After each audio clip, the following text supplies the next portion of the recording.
400 miles from home, in the presidential suite of a San Francisco hotel, the Bickersons have retired.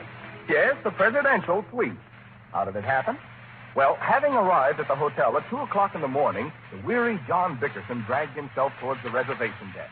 As the wide-awake Blanche... John, pull yourself together. Fix your coat. Straighten your tie. Your hair's all mucked up. Pull your tie. Muck your coat. Straighten your hair. Why don't you leave me alone, Blanche? Keep quiet. The clerk is staring at you. What do I care? Oh, hush up. Good evening. Good evening. Where's the register? I want a room for myself and my bath with a connecting wife.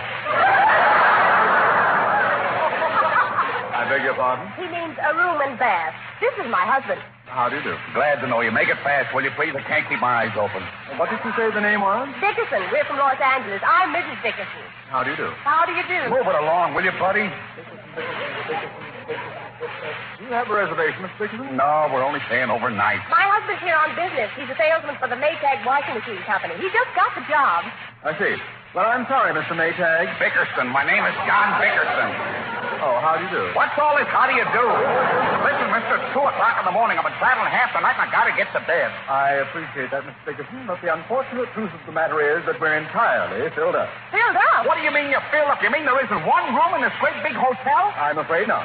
There's a convention here this week. The Glass Blowers Convention. There can't be that many glass blowers. You'd be surprised, madam. Every single room in this hotel is occupied by a glass blower. Well, get one to blow. I'm sorry, sir.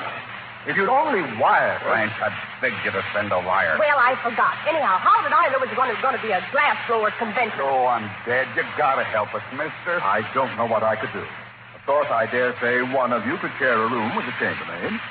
Will that be all right with you, Charles? Well, sure, but where do you sleep?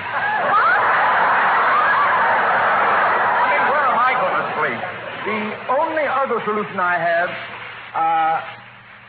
no, I don't think you can afford it. What is it? Well, the presidential suite is vacant. Presidential suite? Yes, but you can only have it till 6 o'clock in the morning. Is the president coming? The suite will be occupied, madam. I knew he played the piano, but I didn't think he was a glass blower.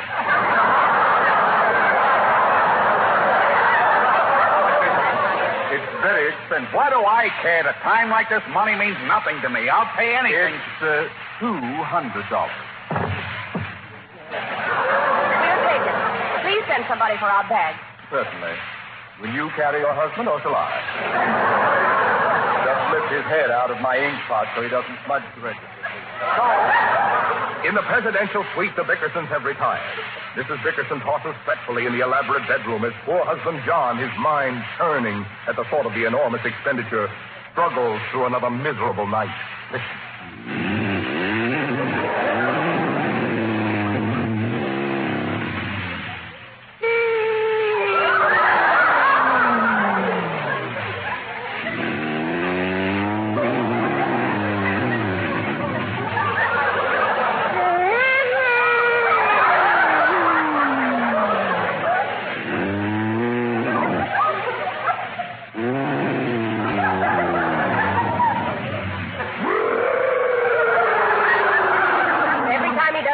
Boy comes up. Oh,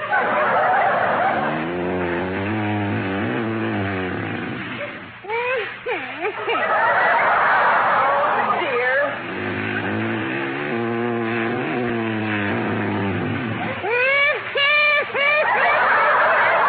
John, turn over on your side. Go on. No! Stop it. What's the matter? I just can't stand another second of it. That whining and snarling and giggling and clanging. It's driving me out of my mind. It me too, Blanche. Who's doing it? You're doing it. You started snoring the minute you fainted in the lobby. You snored when they carried you into the elevator. You snored when I undressed you. And you've been snoring in the president's bed. No wonder I have wrinkles and crow's feet. I grow old while you lie there and cluck. What do you think I am, John? Oh, cluck. Don't be so funny, Mr. Bickerson. Not funny. I'm sleepy, Blanche. Put out the light. I'm so sorry you dragged me along on this trip. I could die. I dragged you. Now, how do you like that? You carried on like a lunatic and forced me to take you. I begged you to stay home. Sure you did. And I know why, too. Why? Because you thought I'd think if you asked me to go, you wanted me to stay, so you asked me to stay, thinking I'd know what you were thinking, so I thought twice and fooled you. What do you think? Put out the lights, Blanche. I wish I'd stayed home. I better not answer that. John, I'm worried about the house. Oh, I think I left the electric heater on in the bathroom. It might burn up the place. won't burn. Did you turn it off? No. Well, how do you know it won't start a fire? I left the water running in the bathtub. John, Stop. I checked everything. did you lock the kitchen door? Why? Why should you have... You should have left it open. How's the cat going to get out? What does he want to get out for? John, don't you know it's impossible to shut up certain creatures for the night? You can say that again. Why did you go to sleep, Blanche? I'm worried about Nature Boy. Who's Nature Boy? Our cat. I thought his name was Tom. What's that Nature Boy? Well, he always listens to that song on the radio, so I thought I'd change his name.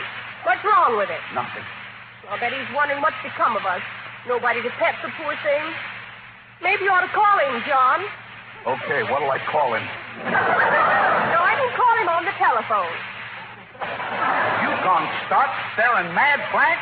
How can I call a cat on the telephone? Well, he'll know it's us, and the ringing of the phone will comfort him. Go on, call him. It won't cost anything. The phone's right by your bed. Nobody would believe me. Calling a cat long distance at 3 o'clock in the morning. Operator? Get me Los Angeles, Hempstead 4797, and call me back. Yes, sir. How much can a man stand to this sort of stuff before he cracks up? Oh, don't be so tragic. Why do people call their pets up?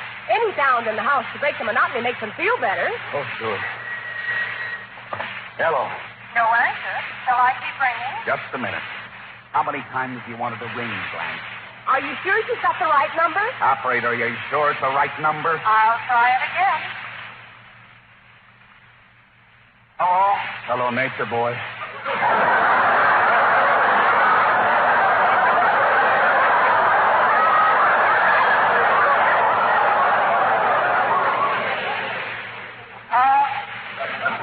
Are you all right? Fine. Good. I left a big dish of catnip under the sink. Don't touch the canary. Okay. Goodbye. Now, I hope you're satisfied. The cat feels fine. Who answered that phone? I thought you were kidding. Did somebody answer? Must have been the wrong number. You think so, John? Of course I think so. Now, don't start making me believe that a cat can talk. Frank, I've got to close my eyes for a few minutes. Well, as long as you're up, John, why don't you take a look at the suite? The rest of it's just beautiful. I'll look in the morning. You won't have time. The president gets in at 6, and you'll probably never have another chance to see all the rooms. Lock the doors and don't let him in. Lock the doors? What's the matter with you, John? How can you keep out President Truman? I'll vote for Stassen. You won't do anything of the kind. Okay, I won't vote at all. Yes, you will. Maybe it wouldn't do you any harm to meet the president when he gets here. Oh. You've got a nice personality when you try to be pleasant, and he might give you a job in his cabinet. Oh, for heaven's sake. As long as he's going to give you such an opportunity, I think you should vote for him, John. Okay, I'll vote for him in November. You say it, but you won't do it. Do it now. What? Go on, get up and vote for President Truman. Are you out of your mind? You can't vote at 3 o'clock in the morning, and besides, the elections aren't until November. Well, you can tell him you're going to vote for him, can't you? I'm not telling anybody anything. I got plenty of thinking to do before I cast my vote, and I won't have you dictating my politics. This is a free country. And why are they charging us $200 for this week? Because that's what they charge, and the president can afford it. I wish we could live like the president. We are living like the president. I mean all the time. You should see this apartment. I'll bet it's got 18 rooms and 25 closets. Fine. I dread the thought of going back to that rat nest we live in. Why can't we have a nicer place, John? There's nothing wrong with our rat nest. Don't get envious and start complaining. All those promises you made when you were courting me. Makes me laugh to think of what you said when you proposed. It doesn't make me laugh. You're going to give me a life of luxury, 20 servants and a mansion. Did I ever doubt you? No. Did I investigate your bank account? No. Did I hire detectives to find out about your salary? No. Yes, I did.